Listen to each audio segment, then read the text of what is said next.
Bien, nous voici devant l'ordinateur et devant le site, enfin le modèle du site que nous voulons faire pour le Moving Bar, notre bar fictif à Cannes. Donc, je vous montre une nouvelle fois le site que nous voulons faire. Voilà, donc vous voyez un site qui est assez sympathique. Et tout de suite, on va passer dans la partie administration de WordPress. Donc, qui est en quelque sorte l'arrière-boutique de ce que le public peut voir. Et une fois encore, là, il ne s'agit pas d'expliquer le fonctionnement de WordPress et de rentrer dans les détails. Laissez-vous faire pour l'instant et concentrez-vous sur la manière dont on crée une page. Alors, pour créer une page, tout simplement, je vais dans le menu page, je fais ajouter, je vais saisir le titre de ma page, le moving bar. Cette page n'a pas de parent et le modèle, c'est une page blanche. Et je vais utiliser le générateur Divi, donc qui est le produit dont je vous parlais, qui est le Builder Theme, pour construire cette page. Alors, quand j'utilise Divi, le générateur Divi, eh bien, me crée automatiquement une première section vierge qui comporte une seule colonne. Donc, pour l'instant, je publie ça comme ça. Ma page est donc créée. J'ai le lien de la page ici. Et je vais aller voir ce que ça donne. Alors, sans surprise, comme je n'ai absolument rien mis dans ma page, eh bien, je suis en face d'une page blanche. Alors, afin d'éviter le syndrome de la page blanche, je retourne immédiatement dans mon outil d'administration WordPress et je vais ajouter une section en pleine largeur. Puisque si on regarde notre modèle, on voit bien que notre hero fait bien toute la largeur de la page. Contrairement à d'autres sections, donc très rapidement, mais là on y reviendra aussi, les sections, ce sont les, comment dire, les divisions horizontales que l'on voit apparaître là. Donc on voit une première section qui est cette grande image, une deuxième section qui contient les 4 petites images, la cave, le bar, tout ça forme une autre section. Découvrez notre sélection de novembre, c'est une autre section, etc., etc. Alors, j'ai dit que je voulais une section en pleine largeur. Voilà. Donc, on voit que les sections pleine largeur sont indiquées en violet, contrairement aux sections standards qui sont indiquées en bleu. Dans ma section pleine largeur, je veux un module. Et le module dont nous avons besoin, c'est l'entête plein écran. Voilà. Alors, comme titre, nous allons ajouter le moving bar, sans surprise. On n'a pas besoin de sous-titres. On veut une couleur de texte qui est plutôt claire, puisqu'on aura un fond plutôt foncé. On veut une orientation du texte qui soit centrée. On veut passer en mode plein écran, bien sûr. Est-ce qu'on veut un bouton de défilement vers le bas? Eh bien non, on va laisser comme ça. Est-ce qu'on a besoin d'autres boutons? Donc là, Divi nous laisse la possibilité d'ajouter 2 autres boutons. On ne va pas utiliser cette possibilité. Une image de fond, alors ça par contre on en a besoin. Donc je clique sur charge une image, ce qui m'envoie dans la bibliothèque de médias du serveur. Donc préalablement à cette vidéo, vous voyez que j'ai chargé sur le serveur un certain nombre d'images qui vont me servir pour construire mon site. Donc là non plus, je ne rentre pas dans le détail aujourd'hui, ce n'est pas le but. On va simplement sélectionner l'image de fond que l'on veut. Voilà, donc elle apparaît là. Est-ce que je veux une couleur d'arrière-plan? Eh bien, comme j'ai déjà une image d'arrière-plan, ça ne servirait pas à grand chose d'avoir une couleur qui soit encore derrière l'image. Par contre, je veux bien une couleur de superposition du fond, puisque si je regarde mon modèle, je vois que pour faire ressortir le logo et le titre, on a appliqué un filtre sur l'image. Donc c'est ce que permet de faire cette option. Donc là, je vais faire quelque chose de simple. Je prends un filtre noir et à l'aide de ce curseur, je vais sélectionner l'opacité de ma couleur. Donc là, je vais mettre un noir opaque à 70%. On verra ce que ça donne. Est-ce que je veux utiliser un effet parallaxe? Non. Est-ce que je veux une image du logo? Oui. Donc là, encore, je vais chercher mon logo.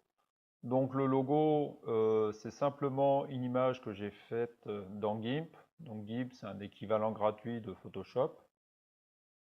Donc ce que j'ai fait, c'est simplement un M avec un cercle autour sur un fond transparent. Donc rien d'extraordinaire.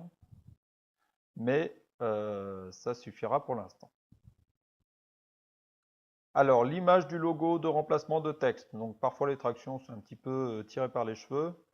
Là, ça veut tout simplement dire le texte de remplacement du logo dans le cas où le logo, enfin l'image ne puisse pas être affichée. Donc, on va mettre le moving bar en remplacement, en texte de remplacement.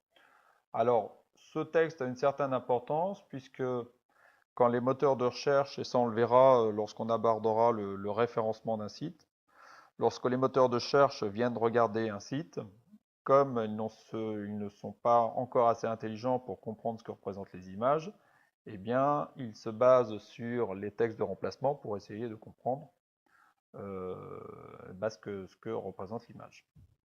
Donc, autant les aider. Et autant être ami de Google si possible.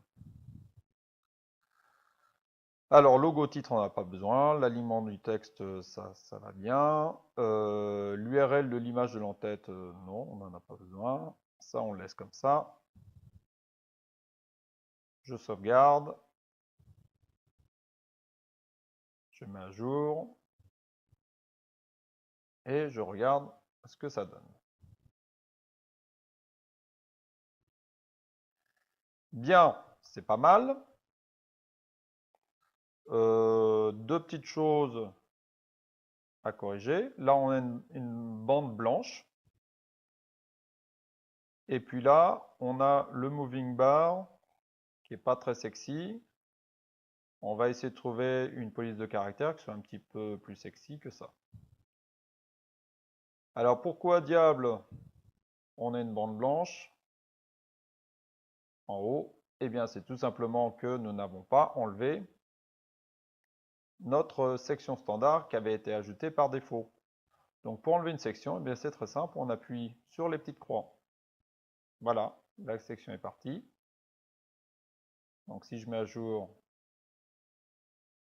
et que je regarde ma page, voilà, j'ai plus de bande blanche en haut. Il me reste à modifier ma police de caractère. Donc je retourne dans mon module. Et cette fois, au lieu de me contenter de rester dans les paramètres généraux, je vais aller dans les paramètres avancés, où je trouve une option qui s'appelle police du titre. Donc je vais utiliser, donc vous voyez que le choix est assez large, je vais utiliser un All Standard TT, que je vais mettre en italique. Voilà. Et je vais le définir à 50 pixels de largeur.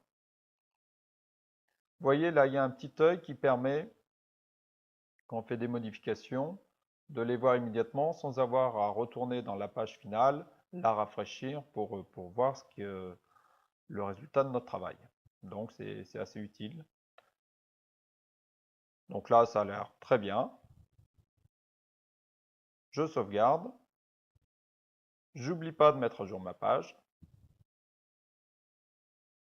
Donc je retourne sur ma page. Pensez bien aussi que pour que les modifications soient prises en compte, il faut rafraîchir la page. Donc là, j'utilise Chrome pour rafraîchir une page. On fait ça. Voilà. Alors on pourrait se dire, bon bah très bien, on a fait notre travail pour aujourd'hui, il est temps d'aller voir Plus belle la vie.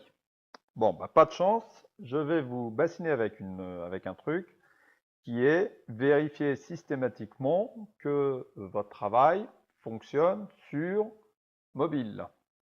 Car en effet, là, on a fait notre hero sur un affichage PC, donc avec un grand écran.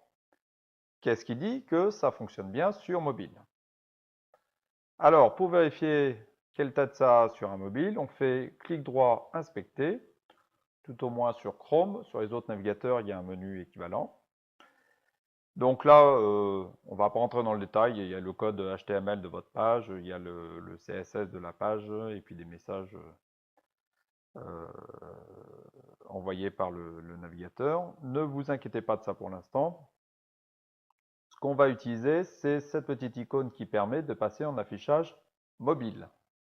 Et même Chrome va plus loin puisqu'on a la possibilité de choisir le type de téléphone que l'on veut simuler. Donc soyons fous, on va prendre un iPhone 4 et immédiatement Chrome donc affiche un écran de 320 par 480 pixels qui correspond à la taille de je vais y arriver, iPhone 4, pardon. Donc on voit que notre hero se comporte tout à fait bien puisqu'il est encore tout à fait visible.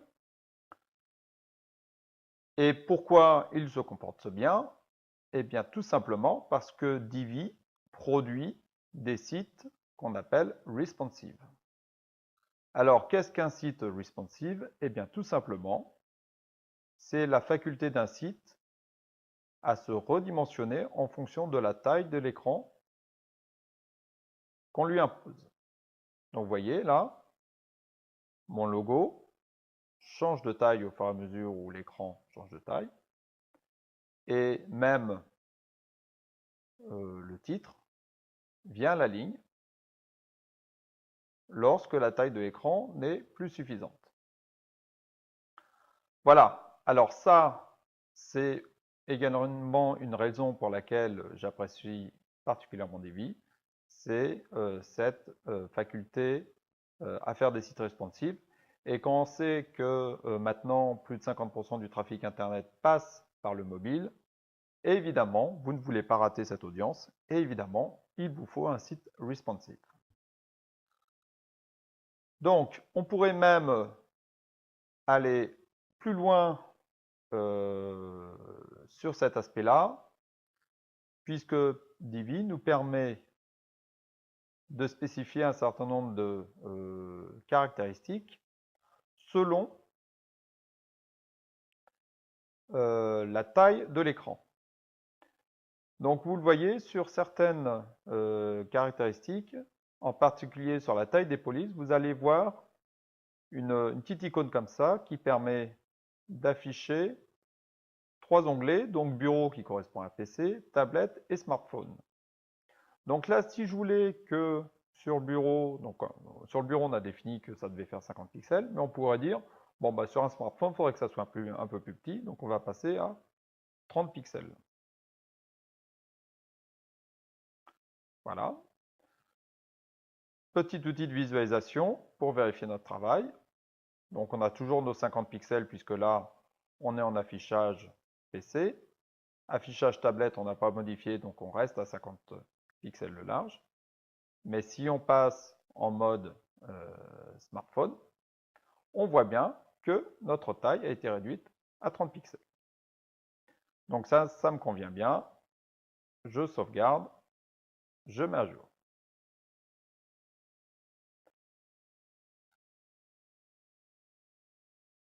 Voilà.